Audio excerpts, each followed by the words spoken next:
Welcome to another Converse-ations. That was my bottom of my shoe.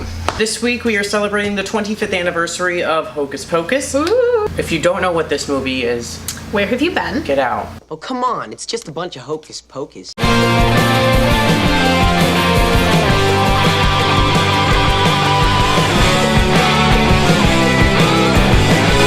So Hocus Pocus actually started as a story that producer David Kirshner told his daughters. Hocus Pocus started as a bedtime story for our two daughters. And my wife said, you should do something with this. So we pitched it, we did this big elaborate table set. And then it progressed into a full-fledged plot that was then pitched to various producers, including Steven Spielberg. And then Steven found out that Disney might be involved, and he was like, I'm out, I don't want that.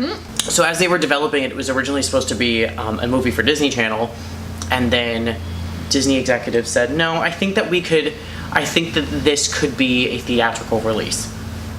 Okay. So then they proceeded to release a Halloween-themed movie in July.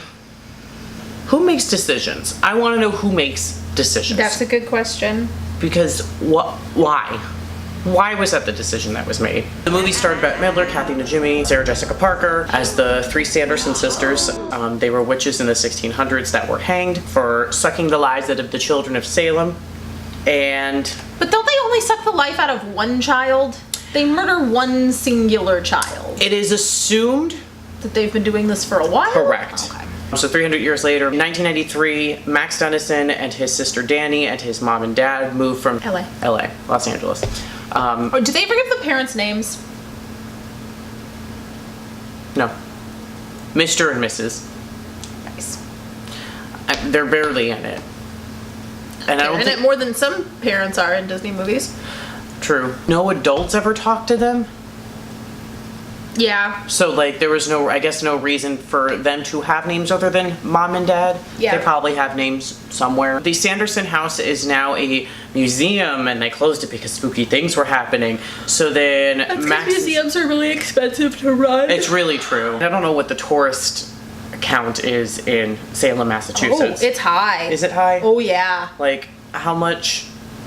And they're there for the witch stuff. When you go to Salem, there's all these little, like, I mean, I haven't been there, but I know people that have, and there's all these little, like, witch shops and, like, places to get your fortune read, and, like, they've super focused in on their, like, witchy heritage. It shouldn't have closed for purposes of financial reasons, no. Which is why they said spooky things. They go into the house, Max and Danny and his, like, lady friend, Allison.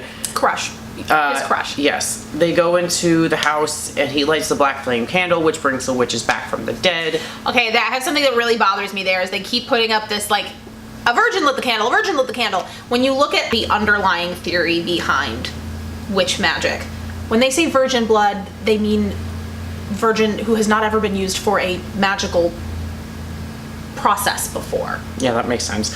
Yeah, because it has nothing to do with, like, the more socially accepted definition of the word. Like, it has to do with, have you done magic before? The lost in translation thing. I think in the script and the writing and the producing, that makes sense. I think from a viewer perspective, that term had already...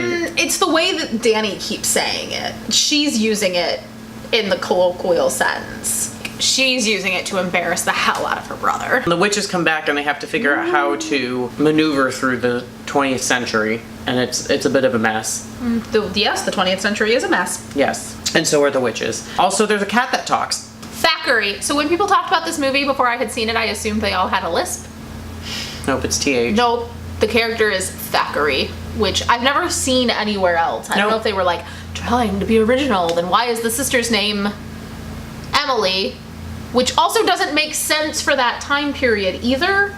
The witches are trying to suck the lives of the children so they could stay alive. They can't live past the sunrise on Halloween unless they suck the lives of the children, and then they remain young forever. And they fail. One of the most, I think, popular songs out and covers out of any Disney movie came out of that movie, which is I Put a Spell on You. I think that is one of the most sung songs during this time of year. I put a spell on you, and now you're gone. Yeah, so the film did okay. It didn't do fantastic. Nobody really talked about it. But it wasn't like the complete disaster that some other things have been. Correct. Did better than Nightmare. After several years, the movie started playing on different, like, Disney Channel, and started playing on all sorts of different... ABC. Yeah. And, you know, I think my favorite was Lifetime in April. I think that was the only weirder combination than July in movie theaters. So because of the gained viewership from over the last 25 years over the syndication on television, there's been a lot it built a cult following. Yeah. And people love the movie, they love the characters, they love the music, the score is so good. I think this is one of those rare movies that you have everyone on a creative side that comes together with a unified vision and really just nailed it. Yeah, they knew what they were going for. The actors, the costumers, the set designers, the animatronics team, The CG team. the script writing, the music, everything from that movie was just so good. And nothing felt like it belonged in another movie. It all felt like this was specifically designed for this movie. Yeah. Nothing felt recycled. Yeah, except some of the Halloween costumes that the kids were running around in. Mrs. Potts is my favorite. Don't Bless you. Bette Midler says that this is her favorite role that she's ever played to this day.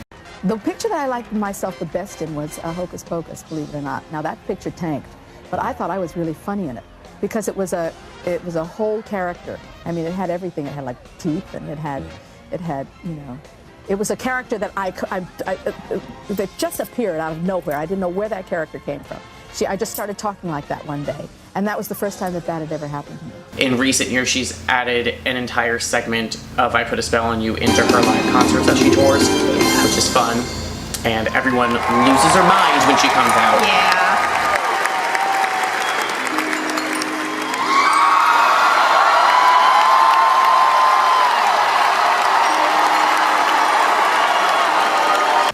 I mean, that's probably part of why she's doing it, is like the reaction is just worth it. Oh yeah. It has taken on a new life in the parks. At Walt Disney World, there is the Mickey's Not So Scary Halloween Party that happens on select nights. The show that happens on the castle stage is called the Hocus Pocus Villains Spelltacular, wherein your three Sanderson sisters come in and they decide that they're going to brew the special potion that will let them throw the best party you've ever seen.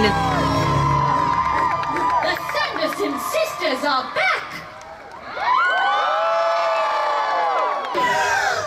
Sisters, it has been 25 years since we have met. And then all the other villains show up and like it's shenanigans. But Dr. Facilier and Sarah flirting is my favorite. Yeah. Oogie Boogie shows up.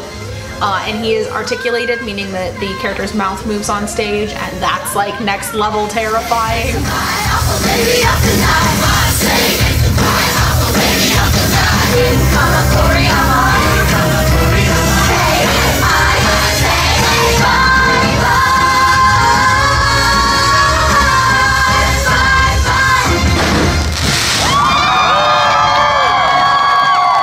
The costumes are gorgeous. The performers are solid. Like, it's just such a good show. So this now, is the first time that the Sanderson sisters have made really any sort of resurgence since the movie came out. yeah, and now of course then they're featured on a lot of the merchandise because Which is great. Yeah, merchandise. The one thing that I really enjoy is that when they were designing the show, they referenced the original costumes Yeah. in order to verify that they were built as near identical as possible. Yeah. For the stage show, and they do look really good. They look really great. We know that the people that were in the film enjoy it because Jason Marsden showed up and got a picture with the witches. Yep. And really enjoyed the show and its resurgence. Yeah. It's really fun to see the different YouTubers that do all the covers of the songs and how they mix them up with different things. They all do such a great job. There's so many opportunities. It opens the door to a lot of creative twists and turns. Yeah. You know, it's both like classic set up on a pedestal, and like it feels relevant and it feels like you are included in it. And we just had the celebration of the 25th anniversary on Freeform, so all of that footage will be going up at some point, I hope. because Yeah. it looks like they did such a good job honoring what this movie was. Yeah. And 25 is hopefully a it'll good come back. number for that. And we know that the legacy is continuing because Disney Channel is working on a sequel, remake, continuation, something. Nothing's really been What announced is other it? than Who knows? something is coming. Nobody really knows. We'll find out soon enough. Yeah. Who is your favorite character from Hocus Pocus? That's what I would like to know. Thank you so much for watching.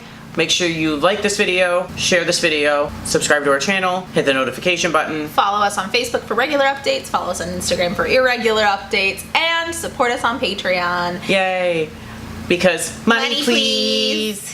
Happy Halloween, happy Hocus Pocus. See you tomorrow with another fun video.